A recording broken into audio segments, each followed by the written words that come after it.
9 થી 14 વર્ષના સ્કૂલની વિદ્યાર્થીઓને આપવામાં આવી એચપીવીની વેક્સિન। મહેસાણા તાલુકાના જોરણ ગામે શારદાબેન સાર્વજનિક હોસ્પિટલ ખાતે SCF ફાઉન્ડેશન દ્વારા એચપીવી વેક્સિનનું આયોજન કરાયું। 10 ગામોની સ્કૂલોની 9 થી 14 વર્ષની 350 વિદ્યાર્થીનીઓને આપવામાં આવી એચપીવી વેક્સિનની રસી। એચપીવી વેક્સિન રસીના કારણે ગર્ભાશયના મુખના કેન્સર સામે લડવા માટે ખૂબ જ જરૂરી। 10 જેટલી પ્રાથમિક શાળાની 350 વિદ્યાર્થીઓએ રસીનો લાભ લીધો।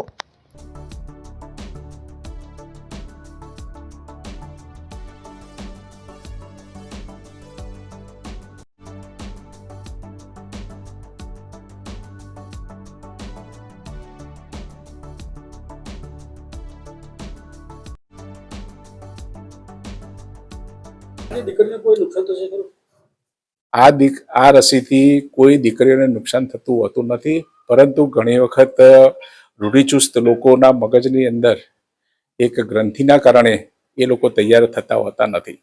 પરંતુ ભાવિ પેઢી માટે એ કેન્સર, ગર્ભાશયના મુખનું કેન્સર અટકાવવા માટે આ સર્વાઇકલ જે રસી છે એ લેવી ખૂબ જ જરૂરિયાત છે। એટલે આ રસી લેવાથી કોઈ ગેરફાયદો નથી, ફક્ત ફાયદો જ છે। એટલે ખરેખર 9 થી 14 વર્ષની દીકરી અને સાથે સાથે 15 થી 35 વર્ષના જે એડલ્ટ છે એમણે પણ લેવી જોઈએ। તમારું શું નામ અને આજે જે વેક્સિનનો કાર્યક્રમ ઉજવવામાં આવ્યો આગળ કરવાનો? મારું નામ ડોક્ટર શર્લી છે। અમે લોકો હેલ્થ એન્ડ કેર ફાઉન્ડેશન અમદાવાદથી અહીંયા એચપીવી ની રસી મુકાવવા માટે આવ્યા છે અને આ રસીના ડોનર છે પીકે પટેલ, એમના દ્વારા આયોજન કરવામાં આવ્યું છે। અમે લોકો અત્યારે 300 વેક્સિનનું ડોઝ લઈને આવ્યા છે 9 થી 14 વર્ષની છોકરીઓને આપવા માટે। અને આ 2 ડોઝ હોય છે। આજે એક ડોઝ લેશે અને બીજો ડોઝ 6 મહિનાના અંતરે આપવામાં આવે છે। આ વેક્સિનની કોઈ આડઅસર હોતી નથી। આજે અહીંયા 9 થી 14 વર્ષની દીકરીઓને ગર્ભાશયમાં કેન્સર ન થાય તેના અગમચેતી રૂપેની જે રસી આપીએ છીએ એ આજે પ્રોગ્રામ રાખ્યો હતો। આ પહેલા પણ અમે 2 આવા પ્રોગ્રામ કર્યા છે। આજે લગભગ 350 દીકરીઓને રસી આપવાનું અમારું રજીસ્ટ્રેશન થયું છે અને તે અત્યારે ચાલુ જ કામ છે। મારું નામ વિપુલભાઈ પટેલ છે। હું અહીંયા શારદાબેન સાર્વજનિક હોસ્પિટલ જોરણમાં મંત્રી તરીકેની ફરજ બજાવું છું। આજે અમારી હોસ્પિટલમાં એક ફ્રી એચપીવી વેક્સિનનો કેમ્પ રાખેલો હતો।